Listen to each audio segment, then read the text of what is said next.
वैशाली ठक्कर वाले मामले में अब जो खुलासे होते जा रहे हैं उससे ये केस अब और उलझता जा रहा है। कुछ समय पहले वैशाली की एक कजिन के कुछ स्टेटमेंट सामने आए थे जिसमें कहा गया था कि राहुल जो आरोपी है इस पूरे मामले में, जिसका नाम उस लेटर में लिखा हुआ है, वो कुछ और लड़कियों के साथ भी ऐसा कर रहा था। साथ ही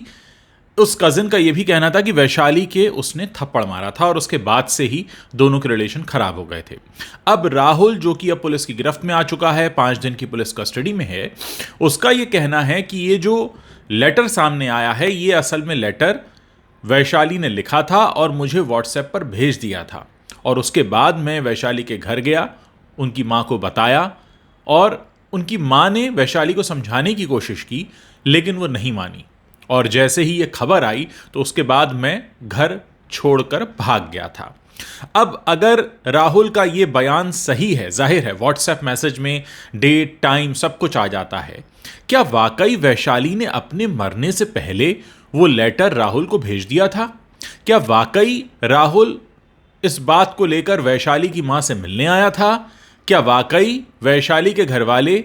राहुल से मिले थे और उसने अपने फोन पर आया वो लेटर उन्हें दिखाया था? क्या वाकई वैशाली की मां ने उसे समझाया था? क्या वाकई ऐसा हुआ था? और अगर ऐसा नहीं है तो निश्चित तौर पर राहुल झूठा पड़ जाएगा और उसने जो भी स्टेटमेंट पुलिस के सामने दिए हैं वो उसी के लिए उल्टे पड़ सकते हैं, क्योंकि जिस तरह से इस समय राहुल घिरा हुआ है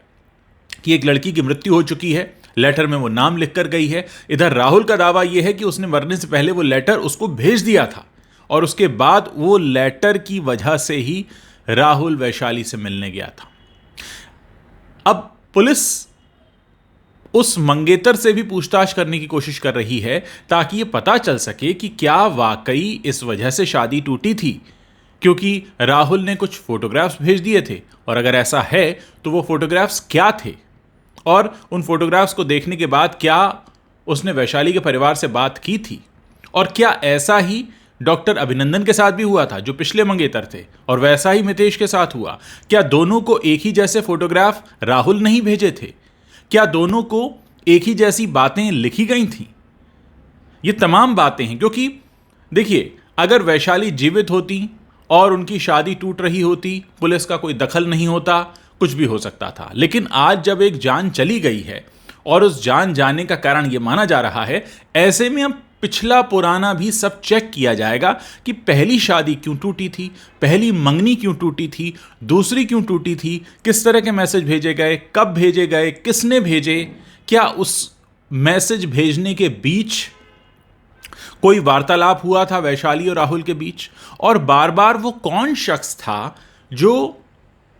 वैशाली के हर मंगेतर का नंबर राहुल तक पहुंचा देता था। इस केस में तमाम परतें हैं और मुझे लगता है कि जब तक ये सारी बातें साफ नहीं हो जाती तब तक